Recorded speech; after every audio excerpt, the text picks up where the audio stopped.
Сәлеметсіздер ме, құрметті білім алушылар, көңіл күйлеріңіз қалай? Жақсы, рахмет. Үйде отырмыз ба? Әрине. Бүгінгі вебинарымызды бастайық. Бүгінгі вебинарымыз латын әліпбиіне көшу, ұлттық сананың жаңғыруы. Мен сіздерге бүгін Конфуцийдің, ұлы ойшыл Конфуцийдің мына сөзімен бастағым кеп отыр. Маған айтсаң, ұмытып қалармын. Көрсетсең, есімде қалар. Ал өзім істесем, үйреніп аламын. Сондықтан бүгін сіздерге мен ойланайық, бірігейік, ойымызбен бөлісейік дегім келіп отыр. Сәттілік тілеймін. Тұңғыш елбасы Нұрсұлтан Назарбаев 2017 жылдың 12 сәуірінде халыққа болашаққа бағдар рухани жаңғыру мақаласын жариялады. Қазақ жазуы бастауын сонау алыс кездерден бастайды. 5-10 ғасырларда көне түркі жазулары, 10-20 ғасырларда араб әліпбиі, 1929-40 жылдарда латын әліпбиін қолдансақ, 1940 жылдан бері біз қазір кириллицаны қолданып келеміз. Жазу дегеніміз тақтадағы таңбалар, ойдың жемісі, ұлттық мақтаныш. Жазу тарихына көз жіберсек, алыстан мұнартып руникалық жазбалар көрінеді. Оларды құпия сыры ашылмаған таңбалар деп те атайды. Талас жазулары Қазақстан мен Қырғызстан шекарасында Талас өзені бойынан табылған көне түркі ескерткіштері. Ал әріптік жазуға дейін сурет жазуы қолданғанын білеміз. Соның бір дәлелі ретінде тамғалы петроглифтерін айтуға болады. Тамғалы петроглифтері Жетісудың ең көне ескерткіштерінің бірі. 2004 жылдан бері Қазақстандағы ЮНЕСКО әлемдік мұра нысандары тізіміне енген.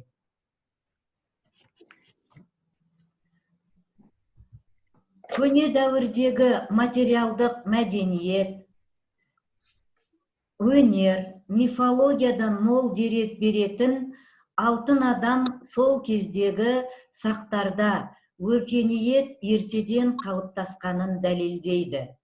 Өз ойларын жеткізу үшін адамдар бір жануардың, бір оқиғаның бейнелерін қолданған.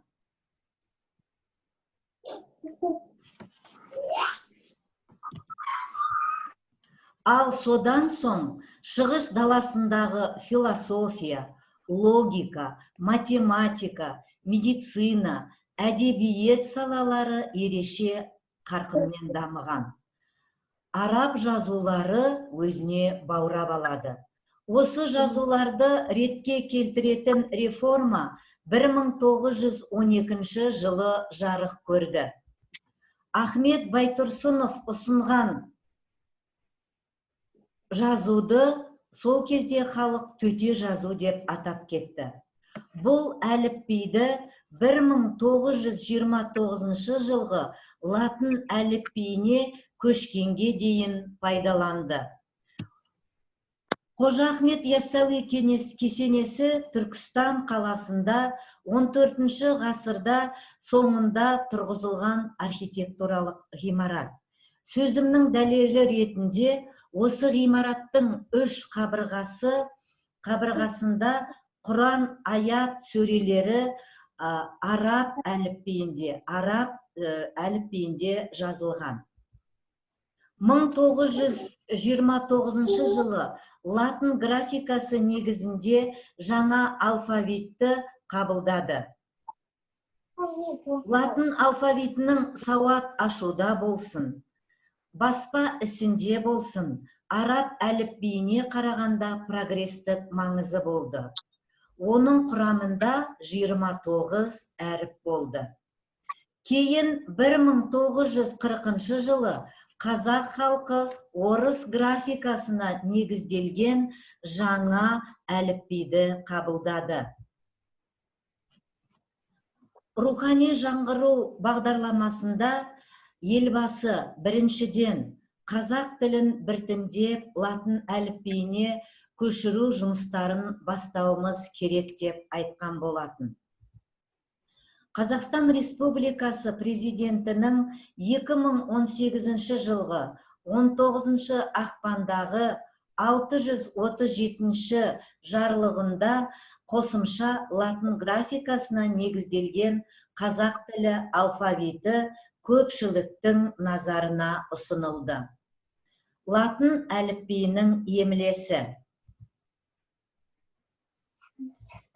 Ю әрпін у әріптері тіркесімен жазуды. Мысалы, аю, ою, Юпитер, юрмала, каюта деген сөздерді осылай жазуды ғалымдар ұсынып жатыр.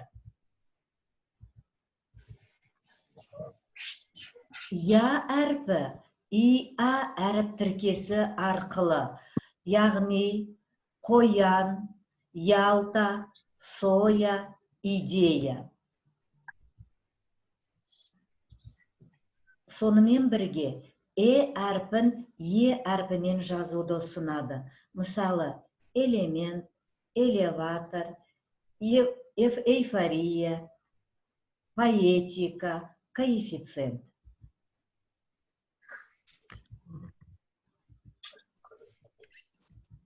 Кирилл әріптері мен шет тілдік сөздердің емлесі Ё әрпін О әрпімен таңбалауды ұсынады. Мысалы, актер, амеба, дирижер. Оқылуы солай қалады.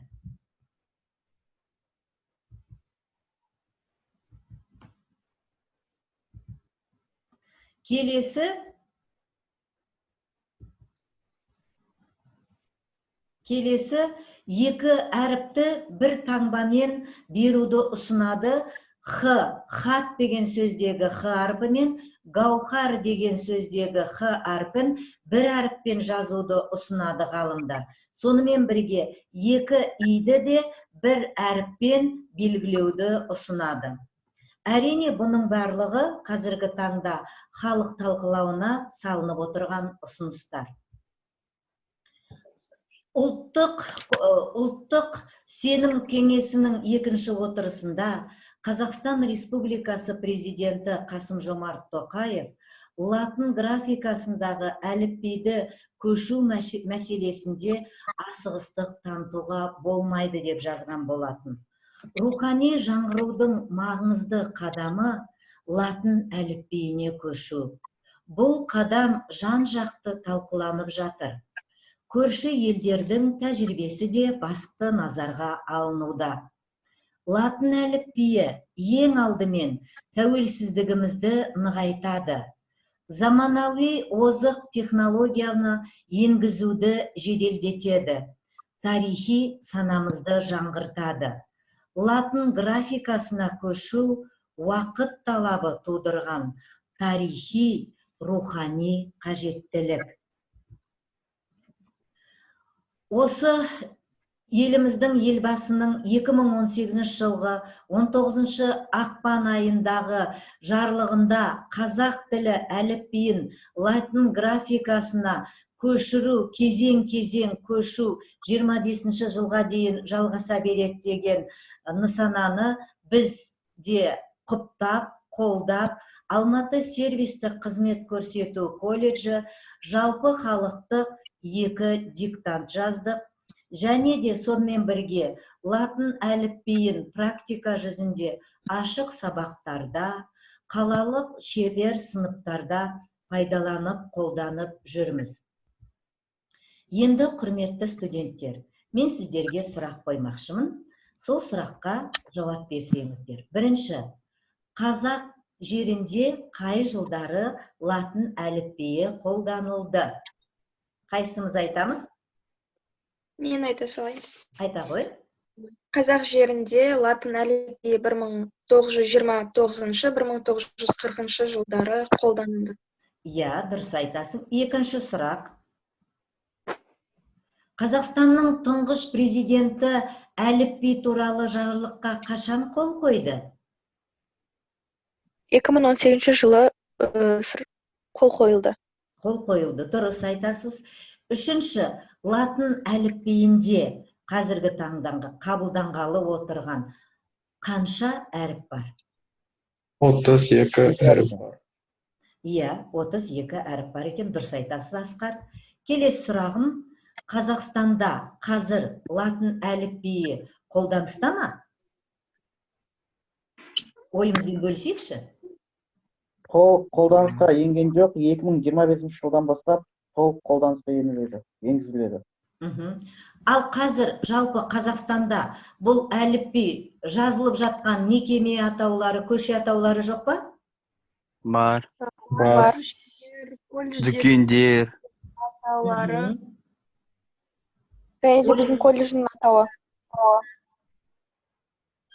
Естілмей қалдыңыз, тағы қайталап жіберсең?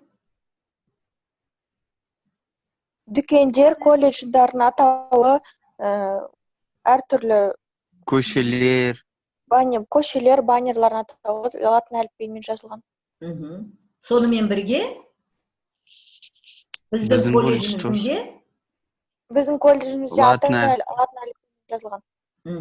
Жақсы, әрі қарай. Енді мен сіздерді әрі қарай Мағжан Жұмабаевтың «Мен жастарға сенемін» өлеңін осы латын қарпінде оқуды ұсынамын. Қайсымыз оқимыз? Оқып көрейікші. Сенемін. Арыстандай айбатты, жолбарыстай қайратты, қырандай күшті қанаты, мен жастарға сенемін. Жақсы. Әрі қарай. Кім оқиды? Көздерінде от ойнар, сөздерінде жалын бар. Жаннан қымбат оларға, мен жастарға сенемін. Дұрыс, жақсы. Әрі қарай. Мен оқимын. Тай суындай гүрілдер, айбанды алаш елімдер, алтын арқа жерімдер, мен жастарға сенемін. Жақсы, рахмет. Әрі қарай. Мен сенемін жастарға, алаш атын аспанға, шығарар олар бір таңда, мен жастарға сенемін. Рахмет. Ал енді қазір мен сіздерге мақал мәтелдер ұсынып отырмын. Осы мақал мәтелдерді қазір оқып, бізде чатымыз бар ғой, сол чатқа қазақ қарпінде кириллицамен жазсаңыздар да болады. Бірінші оқып шығайықшы бір мақалда.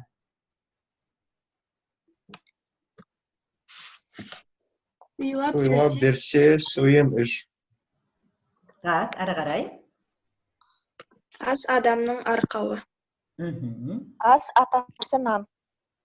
Иә. Арпа бидай ас екен, алтын күміс тас екен. Атың барда жер таны, асың барда ел таны. Ал енді осыны жазып көреміз бе? Тез. Көрейік. Енді латын әліпбиіне көшудің тиімділігі. Тіл тазалығы сақталады. Қазақ халқының ұлттық бірегейлігі қарастырылады. Түркі әлеммен байланысқа түсуге болады. Және де тіліміздің халықаралық деңгейге шығуына жол ашылады. Әлемдік ақпарат кеңістігіне енуге мүмкіндік береді. Сонымен бірге Қазақстанда туризмнің дамуына жол ашады. Енді ән көңілдің ажары.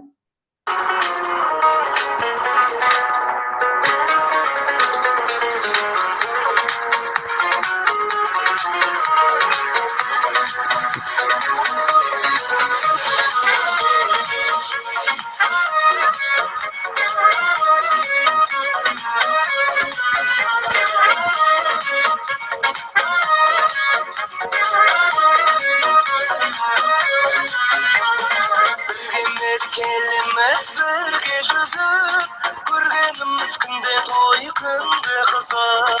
Сұлу қыздар бар бізде, жігіттер де бар, теуіп кетсе темірді жүрген үзіп.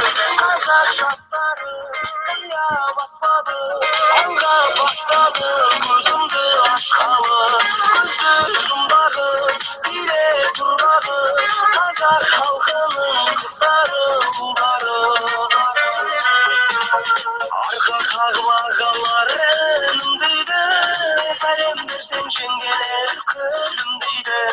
Алыс кеуде қарттардың батасын алып, біздің нардай жігіттер сүрінбейді.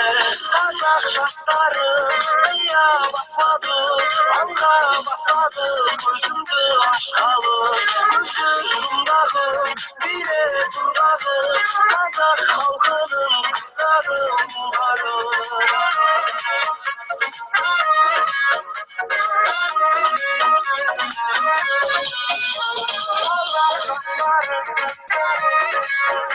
Даму деңгейін көрсететін әлеуметтік мәні зор құбылыс.